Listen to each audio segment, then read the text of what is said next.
আজকের দিনটা আসলেতে মানে ফুলবরের জন্য ঐতিহাসিক একটা দিন, কারণ ও আমাদের জন্য গামছা নিয়ে আইছে। বাট কথা হইলো একটা গামছা আমরা ফুলবরের দিবার চাই, কারণ ওর 10K কমপ্লিট হয়েছে। আমরা 2টা ভিডিও বানিয়ে দিয়েছিলাম আমি আর রাহুল মিলা ট্রেনে হঠাৎ করিয়া, তো ফুলবরের আগে দিয়ে নই তারপরে দিতেছি। আচ্ছা মানে ফুলবরের 10K মানে বহুত বড় ওর স্বপ্ন পুরা হয়েছে।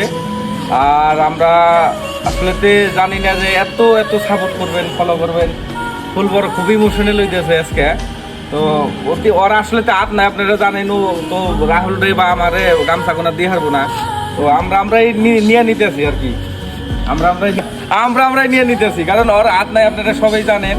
আর আপনারা যথেষ্ট সাপোর্ট করছেন। আসলে আমরা নিয়ে নিতেছি, তুমি আমার দেখো আমরা নিয়ে নিতেছি। তো মেন কথা হলো যে গামছাটা একটা সম্মানের প্রদীপ, কিন্তু ও কথা নিয়ে ইমোশনে হেরা আমাগর এই কলকাছিয়া খাইছে। আর দ্বিতীয় কথা হলো যে আরো সাপোর্ট করেন, ও যাতে সোশ্যাল মিডিয়ার দ্বারাই আপনাদের ভালো কিছু দিয়ে হারে। তো রাহুল কিছু কও। কিছু মানে কি ধরেন আঙ্গুর যেরকম সাপোর্ট করছেন কিন্তু আনি করছেন, তবে আঙ্গুর থেকে বেশি পারেন হয়তো। মানে আসলে থ্যাংক ইউ আপনি বল, মানে আমরা কিছুই নাই গামছার যোগ্যতা আপনি কই, কিন্তু কথা হলো যে উনি আইসে খালি জাস্ট ভালো পাওয়ার জন্য, মানে এইখানে আমরা করলাম। তো ওরে বেশি কিছু দিয়ে আনলাম না, আপনারা ভালোবাসা দেন, আমরা যেটা নিয়ে দিতেছি তাতে আরো আইগে যে হারে এখানেই কথা আর কি।